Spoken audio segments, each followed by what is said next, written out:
அதுவும் இப்போ மாசமா இருக்கணும்ல, அடுத்த அமாவாசை என்னை தேடி வருவாங்கடா. யார் ஆளுங்க திருப்பூர் சாமி புரியலையே. வா வா வா வா வா. சொன்னாலும் கூப்பிடுன்றது நான் கூப்பிடுவேன். பழைய நிலைமையில இருந்து படிப்படியாக நான் மாற்றி அந்த பையனுக்கு குணத்தை மாற்றி கொண்டாந்துட்டேன். இன்னும் ஒரு 9% தான் இருக்குது. 100%ல 9% நிற்கிது. அந்த 9%ல வந்து நீ என்ன பேசணும், நான் என்ன பேசணும், சொந்தம் பந்தம் வேண்டாம் அப்படின்னு கொஞ்சம் தடமாட்டத்தில் நிற்கிறாங்க.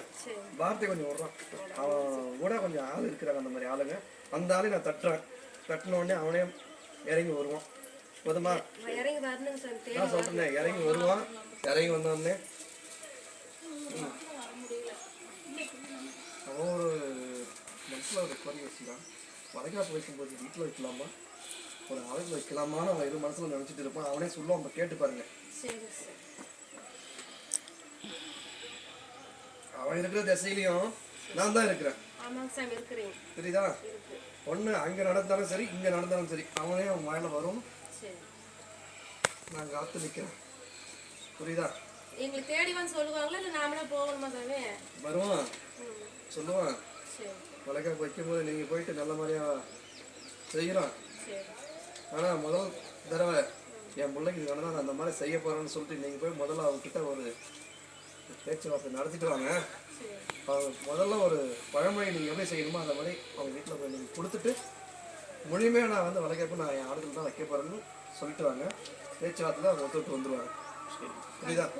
மனசு இடம் கொடுக்க மாட்டேங்க சாமி. அந்த அளவுக்கு மனசு ரொம்பவே வெந்து போச்சு. சொல்லிட்டேன், மாற்றி கொடுக்குறேன்னு சொல்லிட்டேன். வருவான், பயன்படுத்திக்கிறேன், சுத்தமாக மாற்றி கொடுக்குறேன். வழிக்கு வர வச்சு கொடுக்குறேன். வருவாங்க, பயன்படுத்திக்கன்றான். இன்னும் புரியலையா உங்களுக்கு? அவன் இறங்கி வருவான். வளைகாப்பு வச்சுக்கலாம், பேச்சுவார்த்தை நடத்திக்கலாம். அதுக்கப்புறம் நான் இதுமாதிரி தப்பு பண்ணாலும் நினச்சிக்கணும். அவன் இறங்கி வருவான். 4 மணிக்கு வரும், பேச்சுவார்த்தை நடக்கும். பார்த்துக்கலாம். குழந்தை பார்த்து வந்தவங்க 3 மாசமா வர முடியாம தரங்கள் பண்ணுவாங்க. கூப்பிடும் போது அழப்புக்கு வா. ஏன் என்கிட்ட வர மாட்டாங்களா? வர முடியாது போனால வீட்டுல சுத்தம் இல்லைங்களாமா? அப்ப எதுக்கு கேளும்? அது ஏன் அந்த 3 மாசமா தலைக்கு வைக்கிறாரு அப்படின்னு சொல்லி போன்ல கேக்குறாங்க. ஒரு நிலை இல்லையே மனசுல எல்லாம் ஒரு நாளாதான் இருக்குது சாமி. வீட்டுல பொம்பளை தலைக்கு வச்சிருந்தாலும் வர முடியல. எனக்கு தெரியும். சரி. மனசுல ஒரு ஒருநிலை இதே தெரியாது. சரி. இங்க போலாம், அங்கே போலாம், இப்படி அப்படி. அது இரு மனசுல ஆணுக்கு ஒரு எண்ணம், பெண்ணுக்கு ஒரு எண்ணமா இருக்குது. முடிச்சியும் கொடுக்குறேன். தேடி வருவாங்க. வரும்போது நான் கொடுக்குறேன். நான் கொடுத்தேன்னா அது மாறாது. அது சில பேருக்கு கொடுத்தோம், அதை பயன்படுத்திக்காம போயிடு. ஆஸ்பத்திரி மூலியமாலாம் வந்து அபார்ஷன்லாம் பண்ணிட்டு வராங்க. அது நான் பொறுப்பாக்க முடியாது. சரியா? என்ன கேட்கணும், இது ஊனமற்ற குழந்தையா, ஊனமற்ற குழந்தையா, நல்லா இருக்குதா, நல்லா இல்லையா அப்படின்னு என்ன கேட்கணும். என்ன கேட்காம நான் கொடுத்த குழந்தைக்கு என்ன வரத்தை தள்ளி அடிச்சுட்டு வராங்க, அதை அனுபவிச்சிருவாங்க. பார்த்துக்கலாம். கொடுக்குறேன். அதான் சொன்னேன், 20 இருக்கிறாங்க. வரும், முடிச்சு கொடுக்குறேன். ஆத்தி அமைச்சு கொடுக்குறேன். வர்ற சரக்கு வீட்டில் ஒன்று. ஆனால் நீங்கள் எந்திரிச்சுவாண்ணா, நீ இந்த இடத்துல இருந்து உன் கட்டுமனைக்குள்ள போய் வாசலில் ஓப்பன் பண்ணி உள்ள நுழையும் போது நான் எப்படி நிற்கிறான், எப்படி வரான்றதை மட்டும் உணருங்க.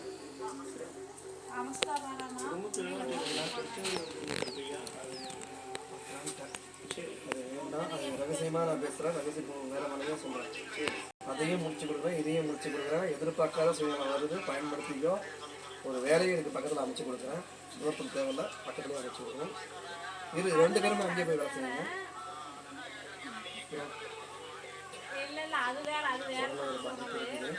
அது நான் முடிச்சு வச்சுக்கிறேன்.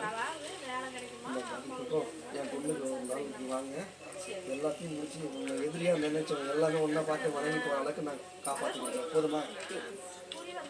என் எல்லையில் வந்து அங்கே நிற்கும்போது ஆட முடியாது, அசிங்க முடியாது. அந்த மாதிரி பயன்படுத்திக்கணும். தன்னை மீறி வந்து ஆடணும். அந்த மாதிரி பயன்படுத்தி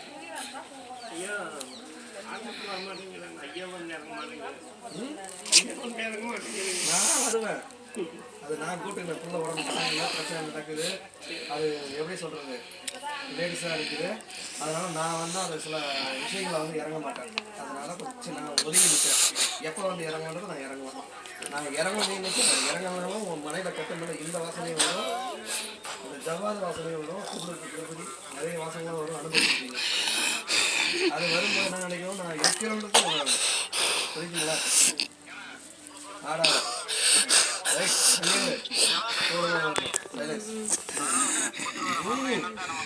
போடும்போது கூப்பிடும்போது தான் வரணும். ரைட் கேட்டல அது ஆட விட மாட்டேன். அது எப்போ ஆட வைக்கணுன்றது எனக்கு தெரியும். அவங்க வள்ளினாலும் நீங்கள் வாங்கன்னு நான் சொன்னேன். எதிரில் ஒருத்தவனை பார்த்தவனே இப்போ தமிழ்நாடு ஒதுங்கிட்டு, அதாவது இந்த இடத்துல நீங்கள் இடத்துல ஒரு ஆப்போசிட் பார்த்துல ஒருத்தன் இப்போ வந்துட்டான். நீங்கள் எதிரில் வரும்போது நின்று வந்தோன்னா உன்னை பார்த்தோன்னா தடுக்குவோம் ஒதுங்கி. அதே மாதிரி எல்லாரையும் நான் அமைச்சு கொடுக்குறேன். போதுமா? பயன்படுத்திக்கோ. வேற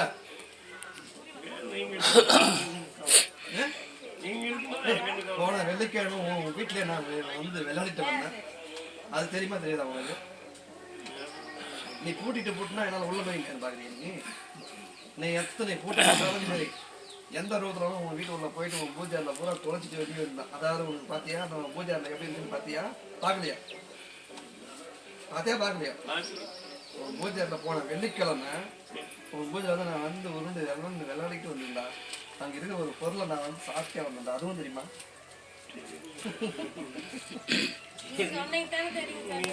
இப்பதானே சொன்னேன். ஆனால் என்ன நான் இறங்கிச்சுன்னு அது கூட தெரியலன்றியே.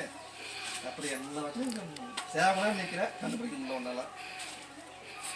உன் பூஜையில் போய் பாரு எந்த பொருள் அணிஞ்சிட்டு போன வெள்ளிக்கிழமை இருந்து சனி ஞாயிறு 3 நாளுக்குள்ள என்ன இருந்துச்சு யோசனை பண்ணிட்டு வா. உன் பூஜையில் என்ன பொருள் கிடச்சி எதிரி இருந்துச்சுன்னு பாரு. நான் உள்ள நோஞ்சி விளையாட்டு வெளியே வந்தேன். பார்த்துக்கோ. எத்தனை தடவை நான் கேட்குறேன், பத்தாயிரம் எவனை பத்த வைக்க முடியலடா. அண்ணா அண்ணா அண்ணா நீ இந்த பக்கம் வந்துடுறண்ணா. என்ன நீங்க மேலே ஒரு உறுதியாக யாரும் பேசுறீங்க. நான் தானே பேசுறேன். சூடத்தை பற்ற வச்சு சூடம் வச்சு வேறு பற்ற வச்சு டக்குன்னு பற்ற நீ போட விட்டால் உன் உடம்புல அக்னி வரும். தாங்குறியா? அதானே சொல்றேன். நீ மாலை எண்ணுக்கு போட்டுன்னு வராம விட்டால் உன் உடம்புல அக்னி வரும், எரிச்சல் வரும். பயன்படுத்திக்கிறியா? தாங்குறியா? தாங்குற சக்தி நான் காப்பாத்தி கொடுக்குறேன்.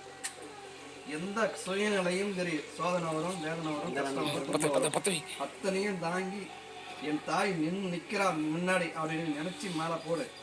எத்தனை காரியங்கள் தரங்கள் வந்தாலும் நான் நின்றேன் முன்னாடி. குடும்ப சூழ்நிலைனால நான் போடாம விட்டேன். அதான் சொல்றேன். எங்களுக்கு பக்கபலமே இவங்க தான் சாமி. நான் சொல்றது உங்களுக்கு புரியல பாருங்க.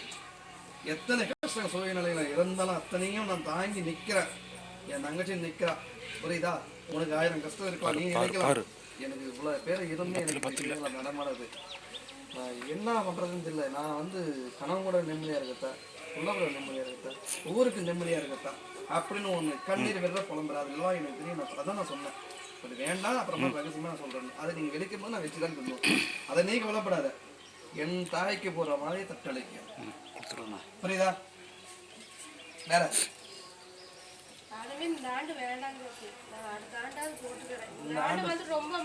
நான் ஒரே விஷயம் சொல்றேன், புரிஞ்சிங்கன்னா உனக்கு நல்லது, புரியலன்னா கஷ்டத்தை அனுபவிப்பேன். அது எதுக்குன்னு உனக்கு தெரியாது. இப்போ விளக்கமா இனி அங்கிருந்து என்கிட்ட தொலைபேசி மூலியமா நான் விளக்க முடியும் சொல்றேன். அதுவும் புரியலன்னா இப்போ புரியலன்னா வீட்டில் போய் தொலைபேசி மூலியமா எங்குவா. அது என்ன ஏது என்னன்னு நான் விளக்க நான் சொல்றேன். புரியுதா? இந்த மாலையா தொட்டாயிடுச்சுனையா அது நீ இத்தனை வருஷமா கண்ணி தான். புரியுதா? கண்ணினா கண்ணி மாதிரி போடுவாங்களே புது சக்தி. கண்ணி என்ன சொல்லுவாங்க எனக்கு புது சக்தி வந்து இன்னைக்கு மாலை போடுறன்ற மாதிரி தான் வரும். அட்டளிக்கை தான் நான் நிற்கிறேன். வனங்களை நான் ஏற்பாடு பண்ணிக்கிறேன். நான் தான் சொல்லிட்டேனே, 1000 கஷ்டம் வந்தா நான் நிக்கிறேன்னா மாலை போடு. அங்க யார் என்ன நான் உணர்த்துறேன்னு சொல்றேன். உனக்கு புரியுதா? ஊரு புறம் ஒரு நாள் நிக்கட்டும். நீ ஒண்டி ஒண்ணான்னு இல்லை, ஊரு ஜெயிக்குதா நீ ஒண்டி ஜெயிக்கிற, நான் வந்து அந்த இடத்துல நான் நிரூபிச்சு காட்டுறேன். வேற ரொம்ப கேவலமா பேசுறேன். நாங்க வேகமா ஒரு சத்திக்காக நீங்க ஏன் 10 சத்தி ஒரே வார்த்தையை வாங்குறீங்க? ஊரு பூரா ஒண்ணா நிக்கணும். நீ ஒண்டி நில் தனியா, அந்த இடத்துல நான் நிக்கிறேன்றதை நிரூபிச்சு காட்டுறேன். அப்ப தெரிஞ்சுக்குவாங்க. ஏன் 10 சத்தி படுக்குறீங்க? அப்ப அந்த ஒரு சத்தி தான் 10 சத்தி தேடி இந்த சத்தி பத்திருச்சா நல்லா பத்து. 10 வச்சுக்கணும். சத்தி வரணும் சாமி. நான் சொல்றேன். எப்படி கொடு திருப்பி கொடுக்கணும், அப்படி கொடுக்கணும். இல்லைங்க சார். இல்ல இவன் சொன்னா என்ன நடக்குதுன்னு எனக்கு தெரியாதா? குரு சக்தி இல்லைன்னா இந்த சுருட்டு இருந்த எடுங்க. சிசியனுக்கு வேலை இல்லை, குரு இல்லாத சிசியனுக்கு வேலை இல்லை. அதே மாதிரி சிசியம் இல்லாம குருவுக்கும் வேலை இல்லை. குருவே இல்லைனாலும் சிசியம் வந்து பழைய பழத்தை என்ன பிரயோஜனம்? அதை என்ன பழமொழி என்ன சொல்றாங்க? சாமி இல்லை, பூசாரி வந்து அங்கே என்ன ஆளா என்ன பண்ணி அது ஒன்றே பல பழம் இல்லை. இப்போ ஒரு தட்டுன்னு வச்சுக்கோங்க, நான் தட்டு வச்சுக்கினா எனக்கு சோறு போட்டு தான் நான் சாப்பிட முடியும். அதே மாதிரி தான் குரு இல்லாமல் நீ சிசியை வந்து என்ன பயன்படுத்தலாம் ஒரு வேலை இல்லை. அது அர்த்தமே இல்லை. நீ வேணா சொல்ற நான் குரு தான், சாமிக்கு தான், சாமி அது அவன் இந்த நான் நிற்கிறேன். சந்தோஷமே இல்லாத இல்லை, மேலே போடுறது மனசை மாத்திரம் போட்டுக்கோ, போதுமா? போட்டே ஆகணும் சார். அது என்ன பிரச்சனை வந்தோம் நான் எடுத்து நிற்கிறேன். அதுக்கு உண்டான எதிர்ப்பு எவன் வேணா அவன் ஒன்னா பார்த்து வணங்க கொடுக்குற மதிப்பும் மதியாரையும் நான் உனக்கு வாங்கி கொடுக்குறேன் அந்த இடத்துல.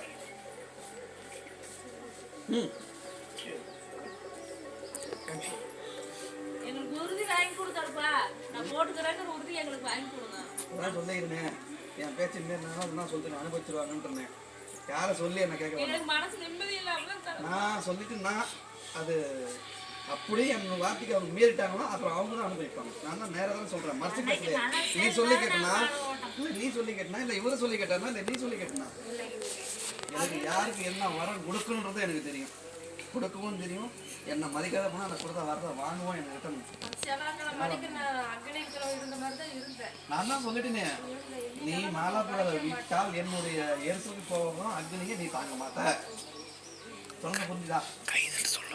மாலை போடு, பணம் இல்லைன்னு கவலைப்படாத, யாரை கேலி பண்ணாமல் கவலைப்படாத, யாருக்கும் தலை வணங்க. என் தாய் என் நிற்கிறான்றதை வச்சு நினச்சி அண்ணனை நினச்சி பாட்டு போயிட்டே இரு. உனக்கு வரது ஆட்டம்தே வரும். உன்னை எவன் எதிர்க்கணும் அத்தனை நான் வந்து தலை வாங்கி கொடுக்குறேன். போதுமா? வேற நான் நிற்கிறேன் நிலையா. நான் எப்பயே சொல்லிட்டேன், ஏற்றுக்கோ.